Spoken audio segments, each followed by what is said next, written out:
I still good enough, even without ribbons, without medals, or even without titles. Will you still call me enough, even though I am not good enough, and even though I am not the best?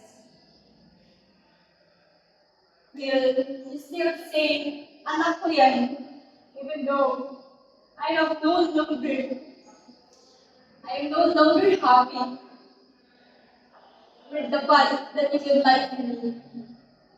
I am sorry. I am sorry for not meeting your expectations. I am sorry for not being as good as I was before. The achiever myself, the competitive myself, that I always bring home the ribbons, the medals, the trophy, or even the sashes. But I never say that I don't want to do this. All I want is for you to listen to me. But how?